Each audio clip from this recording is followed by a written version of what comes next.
Hello everyone, ఈ వీడియోలో మనం ఆల్డల్ కండెన్సేషన్ గురించి చెప్పుకుందాం. నేమ్డ్ రియాక్షన్స్లో ఫస్ట్ వన్ కదా ఆల్డల్ కండెన్సేషన్. చాలా ఈజీగా ఉంటుంది, అట్లాగే చాలా ఇంపార్టెంట్. ఆల్డల్ కండెన్సేషన్ రియాక్షన్, అట్లాగే mechanism of aldol condensation, crossed aldol condensation and Claisen condensation. So ఇవన్నీ మనం ఈ వీడియోలో డిస్కస్ చేద్దాం. So let's have a look at that. Condensation. What is the condensation? What is the process of condensation? Condensation లో మనకి gas అనేది liquid లాగా convert అవుతుంది. అదే వ్యాపరైజేషన్ అంటే వ్యాపరైజేషన్లో ఏమవుతుంది, లిక్విడ్ గ్యాస్ లాగా కన్వర్ట్ అవుతుంది. కానీ కండెన్సేషన్లో గ్యాస్ లిక్విడ్ లాగా కన్వర్ట్ అవుతుంది, అంటే వ్యాపరైజేషన్కి రివర్స్ అన్నమాట ఇది. అట్లాగే ఈ రియాక్షన్ వచ్చేసి మనకి టూ మాలిక్యూల్స్ జాయిన్ అయ్యి with the loss of water molecule, two molecules combined with the loss of water molecules. మనకి two molecules water molecule leave అయిపోయి అవి రెండు కంబైన్డ్ అయితే అప్పుడు అట్లాంటి రియాక్షన్స్ని ఏమంటామంటే కండెన్సేషన్ రియాక్షన్ అంటాం. సో ఆల్డాల్ అంటే మనకి ఆల్డిహైడ్ గ్రూపు అట్లాగే ఆల్కహాల్ గ్రూపు రెండు ఉంటాయి ఇందులో. సో అందుకే దీన్ని ఆల్డాల్ అంటాం. కండెన్సేషన్ జరిగి మనకి ఆల్డాల్ ఫామ్ అవుతుంది కాబట్టి ఆల్డాల్ కండెన్సేషన్ అంటాం. So reaction aldol condensation occurs in aldehydes having alpha hydrogen with a dilute base. Aldol condensation రియాక్షన్లో ఆల్డిహైడ్స్, కీటోన్స్ వాటికి ఆల్ఫా హైడ్రోజన్ ఉండాలన్నమాట. Must and should. అంటే ఆల్ఫా హైడ్రోజన్ ఉన్న ఆల్డిహైడ్స్, కీటోన్స్ డైల్యూట్ ఆల్కలీతో, alkali means it a base. So base తోటి మనకి reaction జరిపి ఇక్కడ బేస్ అనేది కెటలిస్ట్ లాగా మనకి యాక్ట్ చేస్తుంది ఈ రియాక్షన్లో. And they give beta hydroxy aldehydes or beta hydroxy ketones. Aldehydes తీసుకుంటే బీటా హైడ్రాక్సీ ఆల్డిహైడ్స్ అవుతాయి, కీటోన్స్ తీసుకుంటే బీటా హైడ్రాక్సీ కీటోన్స్ అవుతాయి. So hydroxy aldehydes, so aldehyde group అట్లాగే ఆల్కహాల్, ఓహెచ్ అంటే ఆల్కహాల్ కదా, సో రెండు ఉన్నాయి కాబట్టి దాన్ని ఆల్డాల్ అంటాం. సో రియాక్షన్ చూద్దాం. In other words, it is an organic reaction in which enolate ion reacts with a carbonyl compound to form beta hydroxy ketone, followed by dehydration to give a conjugated enone. మనం దీన్ని వేరే other వర్డ్స్లో ఎట్లా చెప్తామంటే two carbonyl compounds కాకుండా ఒక carbonyl కాంపౌండ్ని ఈనోలేట్ ion తోటి reaction చేస్తే మనకి అది బీటా హైడ్రాక్సీ కీటోన్ కానీ బీటా హైడ్రాక్సీ ఆల్డిహైడ్ని కానీ ఇస్తుంది. అది మళ్ళీ డిహైడ్రేషన్ జరిగి కాంజుగేటెడ్ ఈనోన్ అనేది ఫామ్ అవుతుంది. సో మనం అట్లా కూడా చెప్పచ్చు. Aldol condensation plays a vital role in organic synthesis, creating to form carbon bonds. Carbon మధ్య బాండ్ ఫామ్ చేయడానికి మనం ఆల్డల్ కండెన్సేషన్ని ఎక్కువగా సింథసిస్లో, ఆర్గానిక్ సింథసిస్లో యూజ్ చేస్తామన్నమాట. సో ఇక్కడ మనకి రియాక్షన్ చూడండి. టూ ఆల్డిహైడ్స్ తీసుకున్నప్పుడు డైల్యూట్ NaOH అంటే ఆల్కలీ అనమాట. సో టూ ఆల్డిహైడ్స్ని డైల్యూట్ NaOH తోటి ట్రీట్ చేస్తే మనకి ఈ టూ కార్బన్స్ మధ్య బాండ్ ఫామ్ అవుతుంది. ఫామ్ అయ్యి 3 హైడ్రాక్సీ అనేది ఫామ్ అవుతుంది. సో OH అంటే ఆల్కహాల్, CH అంటే ఆల్డిహైడ్ కదా, సో అందుకే దీన్ని ఆల్డాల్ అంటాం. Followed by the elimination of water molecule. ఇక్కడ వాటర్ మాలిక్యూల్ రిమూవ్ అయిపోయి డబుల్ బాండ్ ఫామ్ అవుతుంది. ఇక్కడ నుంచి OH అట్లాగే ఇక్కడ నుంచి H రిమూవ్ అయిపోయి మనకి ఇటు మధ్యలో డబుల్ బాండ్ ఫామ్ అయ్యి బ్యూట్ ఇనాల్ అనేది ఫామ్ అవుతుంది. ఇది ఆల్డల్ కండెన్సేషన్ ప్రొడక్ట్. సో మనకి ఈ విధంగా రియాక్షన్ ఉంటుంది.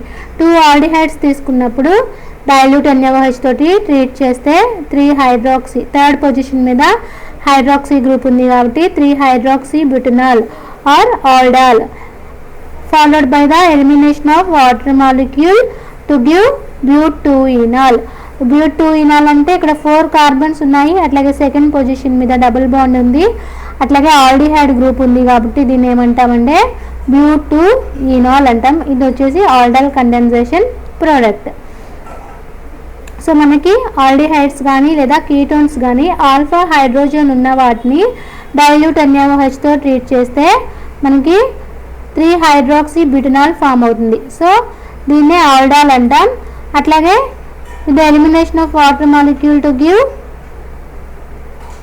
conjugated enone, so it is a aldol condensation. Next one, what is the mechanism of aldol condensation? What is the mechanism of aldol condensation? In the first step, hydroxide functions as a base.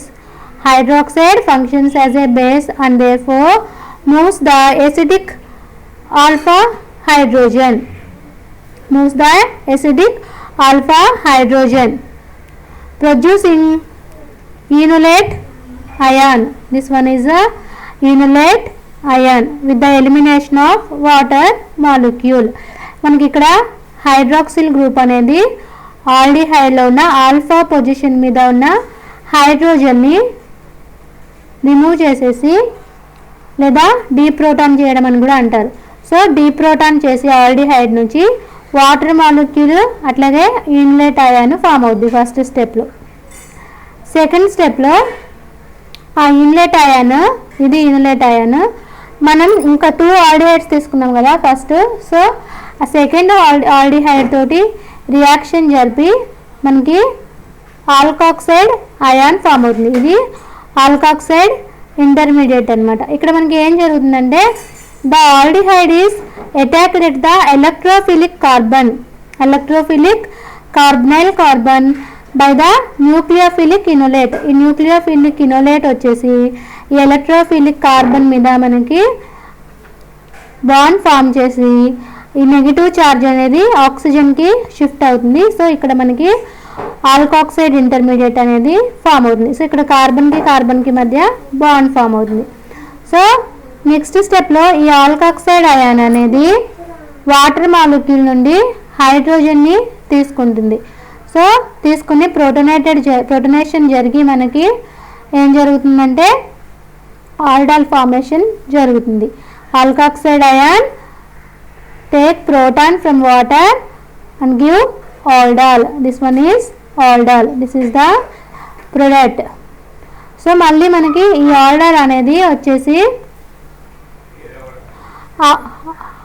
Hydroxide ion తోటి reaction జరిపి మనకి inlet ion అనేది form అవుతుంది.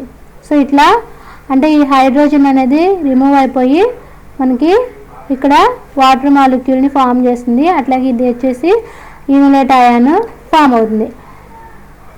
Next స్టెప్లో ఏం జరుగుతుందంటే మనకి ఈ హైడ్రోజన్ అట్లాగే ఈ OH రెండు కలిపి H+ OH- కలిసి OH- లీవ్ అయిపోతుంది అనమాట. H+ ఇక్కడ మనకి బాండ్ ఫామ్ చేస్తుంది. సో డబుల్ బాండ్ ఫామ్ అవుతుంది. ఇక్కడ మైనస్ ఉంది కదా, నెగిటివ్ ఛార్జ్ ఉంది కదా. సో ఆ నెగిటివ్ ఛార్జ్ ఇక్కడ OH- బయటకు వెళ్ళిపోయిన తర్వాత ఇక్కడ పాజిటివ్ ఛార్జ్ రెండు కలిపి మనకి ఇక్కడ మనకి బ్యూట్ 2 ఈనాల్ అనేది ఫామ్ అవుతుంది. అంటే డబుల్ బాండ్ కాంపౌండ్ ఫామ్ అవుతుంది. అట్లాగే OH- అనేది రిమూవ్ అయిపోతుంది. సో ఈ OH- అనేది మనకి రియాక్షన్లో ఎట్లా పార్టిసిపేట్ అవుతుంది. ఫస్ట్ మనం తీసుకున్నాం కదా, సో తీసుకున్నప్పుడు OH- మళ్ళీ యాజ్ ఇట్ ఈస్గా రిమూవ్ అయిపోతుంది. సో అందుకే ఇది మనకి హైడ్రాక్సైడ్ అయాన్ అనేది కెటలిస్ట్గా ఈ రియాక్షన్లో యాక్ట్ చేస్తుంది. సో ఇది ఫ్రెండ్స్ మెకానిజం. మళ్ళీ ఒకసారి చెప్తాను. ఫస్ట్ స్టెప్లో ఏం జరుగుతుందంటే మనకి హైడ్రాక్సైడ్ అనేది డీప్రోటనేషన్ జరిపి ఆల్డిహైడ్ని మనకి ఇనోలేట్ అయాన్ ఫామ్ అవుతుంది. CH2- CHO అంటే ఇక్కడ నెగిటివ్ ఛార్జ్ కార్బన్ మీద ఉంటుంది. సో ఇది న్యూక్లియోఫైల్ అనమాట. సో ఈ న్యూక్లియోఫైల్ సెకండ్ స్టెప్లో ఇంకొక ఆల్డిహైడ్ ఉంది కదా, సో దాంతో అటాక్ అయ్యి అంటే రియాక్షన్ జరిపి ఇక్కడ మనకి కార్బన్కి మధ్య బాండ్ ఫామ్ అయ్యి ఆల్కాక్సైడ్ అయాన్ అనేది ఫామ్ అవుతుంది. సో ఈ ఆల్కాక్సైడ్ అయాన్ నెక్స్ట్ స్టెప్లో మనకి ప్రోటాన్ని తీసుకొని వాటర్ నుంచి ఆల్డాల్ ఫామ్ అవుతుంది. సో ఈ ఆల్డాల్ మనకి H+ OH- రిమూవ్ అయిపోయి వాటర్ కింద రిమూవ్ అయిపోయి మనకి హైడ్రాక్సైడ్ అయాన్ అనేది ఫామ్ అవుతుంది. సో ఈ హైడ్రాక్సైడ్ అయాన్ నెక్స్ట్ స్టెప్లో OH- రిమూవ్ అయిపోయి రెండింటికి మధ్యలో డబుల్ బాండ్ ఫామ్ అవుతుంది. ఫామ్ అయ్యి బ్యూటూయినోల్ అనేది ఫామ్ అవుతుంది. సో ఇది మెకానిజం ఆల్డాల్ కండెన్సేషన్కి. నెక్స్ట్ వచ్చేసి crossed aldol condensation. Crossed aldol condensation అంటే ఏంటంటే the condensation reaction between two different molecules of an aldehydes or ketones in a protic solvent such as water or alcohol gives crossed aldol reaction. అంటే మనం ఒక aldehyde ఒక ketone అంటే ఇందాక first మనం aldol కండెన్సేషన్లో ఎట్లా తీసుకున్నాం, 2 ఆల్డిహైడ్స్ తీసుకున్నాం కదా. సో అట్లా కాకుండా ఇక్కడ మనకి క్రాస్డ్ ఆల్డాల్ కండెన్సేషన్లో అంటే ఒక ఆల్డిహైడ్ ఒక కీటోన్ లేదా ఒక కీటోన్ ఒక ఆల్డిహైడ్ 2 డిఫరెంట్ మాలిక్యూల్స్ తీసుకుని మనం రియాక్షన్ జరిపినప్పుడు మనకి క్రాస్డ్ ఆల్డాల్ రియాక్షన్ జరుగుతుంది. జరిగి మనకి both the aldehydes have alpha hydrogens. అంటే రెండిటికి కనుక ఆల్ఫా హైడ్రోజన్స్ ఉంటే మనం తీసుకున్న 2 కాంపౌండ్స్కి ఆల్ఫా హైడ్రోజన్స్ ఉంటే both can form carbanions and can also act as carbanion acceptors. మనకి 2 కూడా ఆల్ఫా హైడ్రోజన్స్ ఉన్నాయి కాబట్టి కార్బానియన్స్ లాగా ఫామ్ అవుతాయి. అంటే కార్బానియన్స్ని యాక్సెప్ట్ చేసే వాటిగా కూడా రెండిట్ల కింద కూడా యాక్ట్ చేస్తాయి అన్నమాట. సో అందుకని మనకి 4 ప్రొడక్ట్స్ వస్తాయి. అట్లా కాకుండా మనకి ఆల్ఫా హైడ్రోజన్ లేకపోతే అవి ఓన్లీ కార్బానియన్ యాక్సెప్టర్స్ లాగా మాత్రమే యాక్ట్ చేస్తాయి. సో అందుకే మనకి ఇక్కడ 2 ప్రొడక్ట్స్ అనేవి ఫామ్ అవుతాయి అన్నమాట. నెక్స్ట్ వచ్చేసి క్లైజన్ స్కిమ్రిట్ రియాక్షన్. ఇందులో ఏంటంటే మనం ఆరోమాటిక్ ఆల్డిహైడ్ తీసుకుంటాం. ఆరోమాటిక్ ఆల్డిహైడ్ని తీసుకొని కీటోన్ తోటి రియాక్షన్ జరిపినప్పుడు in the presence of base it give alpha beta unsaturated ketone. అంటే మనకి ఇక్కడ రెట్రో ఆల్డాల్ రియాక్షన్ అనేది జరగకుండా అంటే ఇక్కడ ఆల్ఫా హైడ్రోజన్ ఏమీ ఉండదు కాబట్టి ఆరోమాటిక్ ఆల్డిహైడ్స్లో సో మనకి ఇక్కడ ఆల్డాల్ కండెన్సేషన్ అనేది జరగదు. So alpha beta unsaturated ketone అనేది ఫామ్ అవ్వడం జరుగుతుంది. సో ఇది friends, I hope you understand. If you don't have subscribed my channel, please subscribe for more updates. Thank you guys.